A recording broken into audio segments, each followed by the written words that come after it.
Olhar para o Congresso Nacional, porque o relator da medida provisória da alternativa ao IOF desidratou a medida em 3 bilhões de reais. Um dos pontos que fez chegar nesse valor foi a retirada do aumento da taxação das bets. Cris Norberto, nossa repórter especialista em economia, seja bem-vinda, minha amiga, ao Bastidores CNN. Isso porque o relator é petista, para terror de Fernando Haddad. Explica para a gente qual era a proposta apresentada para as apostas esportivas e como ficou. Oi, Uribe, boa tarde para você, para todos que nos acompanham aqui no Bastidores. E pelo visto, não é só essa, não tem uma novela que está acabando. Essa também continua ali dentro do Congresso Federal, justamente desde maio, quando o governo anunciou essas medidas de aumento do IOF e também depois, na sequência, lançou a medida provisória para poder compensar depois que o decreto do IOF foi desidratado.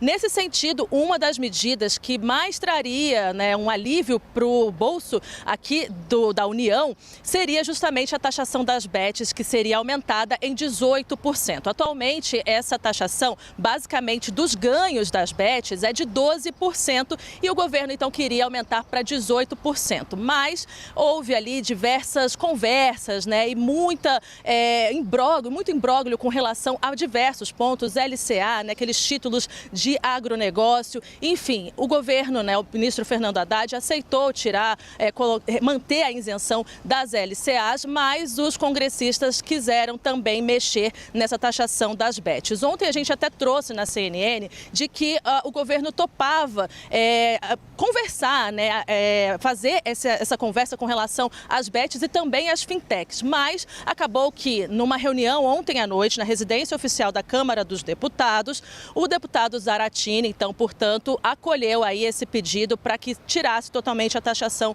das bets e mexeu um pouquinho com relação às fintechs, mas manteve o que o governo queria. Nesse sentido, hoje mais cedo saiu um novo relatório, justamente explicando esses pontos, mexendo em outros pontos também, mas havia inclusive uma reunião para poder votar esse relatório do deputado Zaratini, que foi adiada para as 3h30 da tarde. Por quê? Alguns senadores se sentiram de fora das discussões e pediram, então, portanto, para que pudessem levar ali ponto a ponto do que eles achavam sobre esse relatório. Então, Zaratini resolveu acolher esse pedido para poder ouvir essas lideranças do Senado. Então, portanto, o governo estava esperando que tivesse um retorno com essas alíquotas, com essa medida de cerca de 20,8 bilhões de reais em 2026. Agora, com essa desidratação das bets, desce um pouquinho mais, mas tem outros pontos ali que foram mexidos, como, por exemplo, a questão de compensações tributárias que podem retornar ali alguma economia no bolso da União. Também tem a questão que o governo tinha colocado zerar a alíquota para bioinsumos da agricultura, que acabou voltando, ou seja, não vai ser zerado, vai continuar tendo a alíquota e que isso, então, portanto, marginalmente pode mexer aí nos ganhos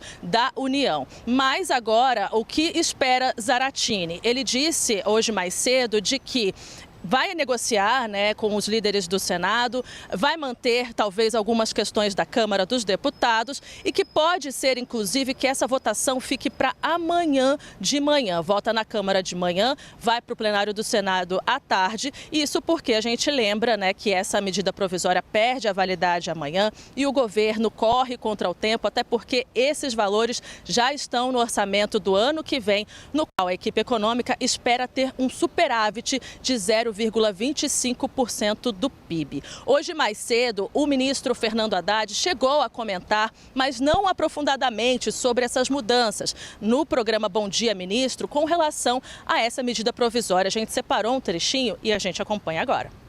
Olha, sempre quando nós encaminhamos um projeto, nós sempre sabemos que vamos ter uma margem de negociação. Ninguém é ingênuo a ponto de imaginar que a lei encaminhada ao Congresso Nacional vai ser aprovada sem emendas. Porque meu pai dizia que quem vai ao juiz sozinho sempre volta satisfeito. O Congresso é uma espécie de juiz.